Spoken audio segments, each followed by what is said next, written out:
e vai ficar ainda mais caro, mas muito mais caro, com esse pacote de bondades que deve sair do Congresso Nacional na forma de uma emenda constitucional. Já teve as votações no Senado, foi para a Câmara, estão discutindo eventuais mudanças.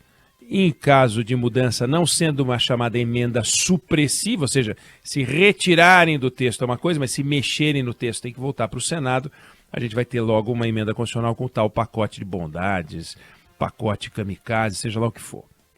E aí, eu queria falar sobre isso um pouco, quer dizer, é cada vez mais impressionante, e eu fico impressionado, com a força do Brasil.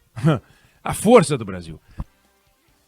É impressionante ver como o Brasil aguenta, como o Brasil é forte, como a gente, eu estou falando do setor privado, as pessoas que trabalham, como é que a gente consegue resistir, né, a essa forma deslavada com que os políticos brincam com o dinheiro público. Um país mais fraco já estaria de 4, com a economia destroçada há muito tempo, as pessoas já não aguentariam mais. E está difícil, está muito difícil, mas o país se segura com muita dificuldade, mas vai se segurando.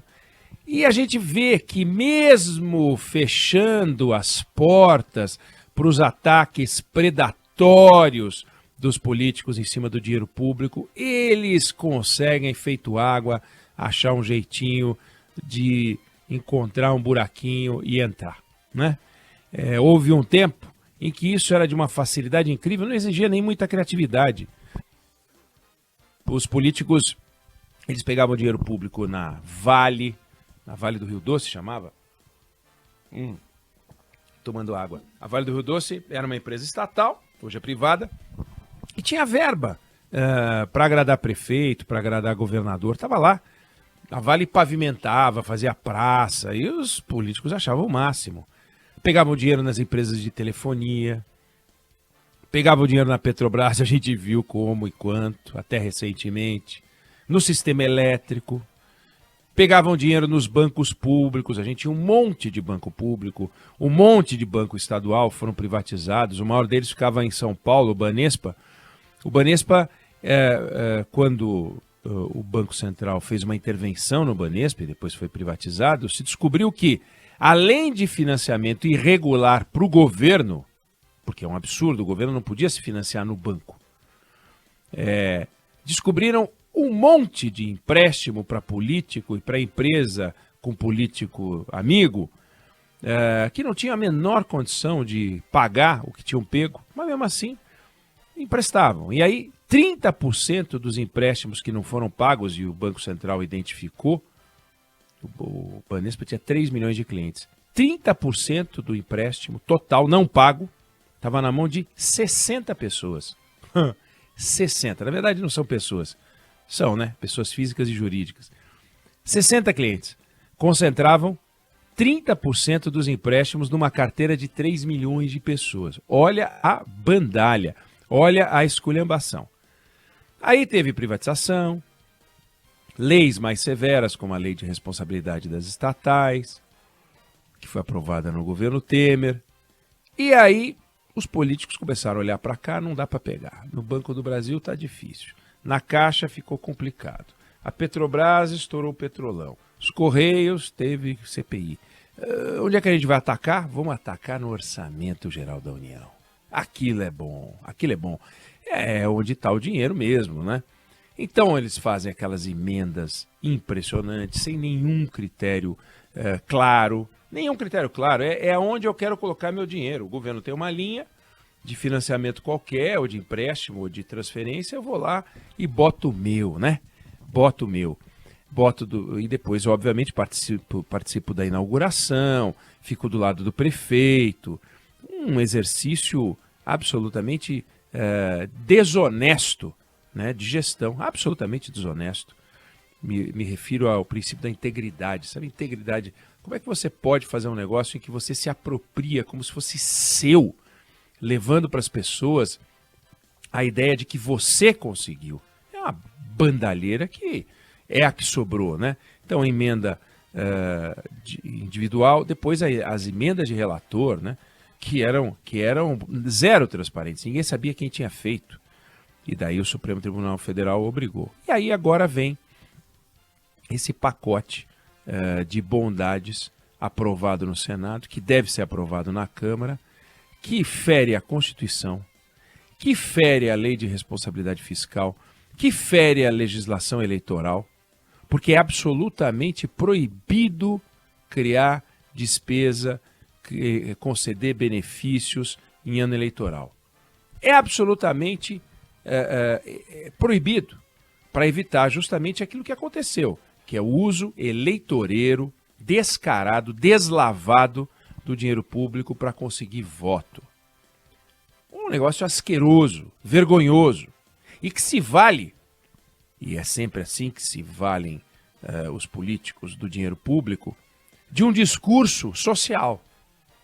Você faz um discurso social, claro, você não vai dizer que você vai pegar dinheiro e botar na sua conta corrente na Suíça, né? Que político faz isso? Muitos fizeram, né? Talvez alguns ainda façam, mas eles não anunciam que fazem essa transferência de recursos para alguma conta privada. Eles anunciam que eles estão cuidando da população que mais precisa. E é uma coisa impressionante. O Brasil tem mais de 60 milhões de pessoas, um terço, não, 30% da população vivendo abaixo da linha da pobreza, né? Gente que vive com nada de dinheiro por dia. E aí o governo cria um pacote que não pode criar, distribuindo dinheiro para os caminhoneiros, distribuindo dinheiro para os taxistas. E ele faz isso só até dezembro. Olha só. Quer dizer, de duas uma. Ou, a partir de dezembro, o Brasil vai bombar e ninguém mais vai precisar. Ou então, é meramente eleitoreiro, porque até o final do ano eu garanto primeiro turno e segundo turno. Se houver segundo turno, para qualquer um dos lados. E é um descaramento travestido de um benefício social indiscutível e tal. Claro, para quem recebe é fundamental, pega a vida dos caminhoneiros. É dura. Pega a vida dos taxistas. É muito dura também. Como é dura a vida dos motoristas por aplicativo, como é dura e arriscadíssima a vida dos entregadores de moto. Vida dura. Muitas categorias profissionais têm vida dura. E, no entanto, o que o governo e o Congresso estão fazendo é escolher algumas categorias que precisam de apoio, como outras precisariam de apoio, e como muitas pessoas que não estão recebendo apoio também precisariam de apoio. Mas o governo fez uma opção eleitoral.